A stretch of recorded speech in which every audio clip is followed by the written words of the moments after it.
Hey there, welcome in to Impact Over Attention. I'm your host, Jake Jordan, the owner of Impact Over Attention. And each week we get together and we talk about specific things you can do this week to make a bigger impact in your business and in your career and in your community. So typically each week we'll pick a topic to discuss, get together in the comments.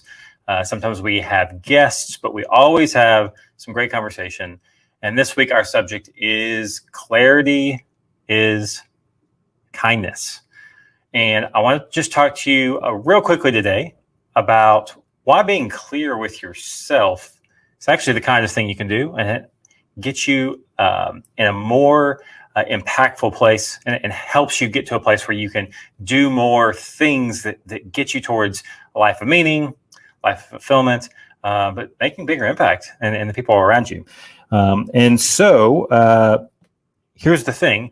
I am pre-recorded this week. This is not live. I'm at a conference all day today, which is really awesome to be at. But what I do want to do is just spend just a couple minutes sharing a couple stories from this week about clarity and some things that I had to get clear on myself and in my own language and my own thoughts so that I can move forward past some sort of block or some sort of zigzag in the map that I was looking at. But if you're in the comments, thanks for coming today. And what I would love for you to do is to stick with me and just hear these couple of stories. And either before, like right now, or afterwards, in the comments, put something that you need to be more clear about with yourself or with your direct friends and family. This week, what would be helpful to be more clear about? All right. So like I said, I've got two stories I wanted to share about clarity. And first and foremost, what I mean by clarity is, do you really know why you're doing what you're doing? Do you know why you're saying the thing you're saying? Do you know why you're doing the task you're doing? Do you know why you're thinking what you're thinking? If you can't explain it really simply and short and simple, then you're not really clear on why you're doing it. And that is a plague in our life because we have so much going on. And really, most of us, including myself, just don't take the time all the time to slow down, simplify, shorten, and go, why am I doing this? Why does it matter? Where are we going with this? And so one example I wanted to share with you this week is I'm not just a business coach. I also have a real estate business, and it's a newer business for me. And I've been doing some things to tweak the systems, get some stuff in place, get certain people working on certain areas. But one thing that had not took off yet was we text and do social media messages to people. Just a short little message that says, hey, there's this thing going on. If you're interested in getting some more information about it, let us know. Well, it wasn't working. We were doing 100, 200, 300 messages a day, and we're literally getting maybe one message back saying, yes, I'm interested. And this is a free offer for information based on money available. So you would think if they could get past maybe the spam part of it, they would go, yeah, I might at least want to check out what your information is.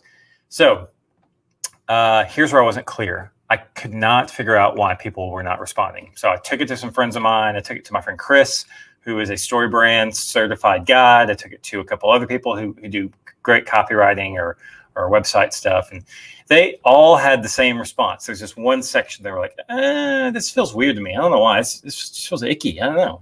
You should probably work on that. So it turns out I really just wasn't being very clear on what I was offering and why it was important.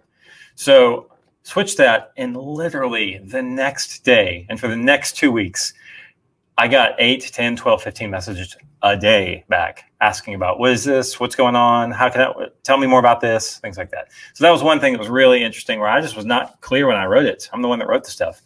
I was not clear enough in that conversation, in that communication.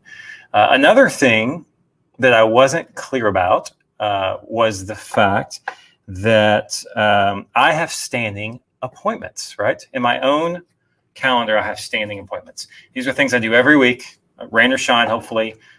This is actually one of them, Friday. Okay. And then also on Tuesday, I have a clubhouse room with my friend Ann Small, who you see in the comments often. She may be here today. And then I have a a cohort, a group of other coaches, and we coach in front of each other so that we can get better at coaching. You just want to keep sharpening that saw, right? Sharpening that tool. All three of those are standing appointments. And I had them on my calendar, but I had not been clear with the other people I work with that those are standing appointments, that those can't be moved. So I got some stuff scheduled on top of me. And once again, because I wasn't clear, I wasn't setting boundaries, because I wasn't making sure that that was important, to no fault of anybody else, things got scheduled over, had to miss appointments, different things happened. And so that's just two stories this week where if I had been more clear with the way that I either present or communicate or clear with myself, I would have done a better job of the type of things I was trying to work with. So that's all I actually have for this week. I just wanted to share that and get you to start thinking, because next week I actually plan to come back to this subject and talk about how being clear with your clients, being clear with your partners, your collaborators, just give you a quick little formula about what that looks like to be clear, so that you can just communicate better and get more done. So that is it for this week. Thanks for checking in. I hope you have a great weekend, and I will see you next week on LinkedIn, and hopefully next week, Friday, right here on Impact Over Attention. Taking a chance.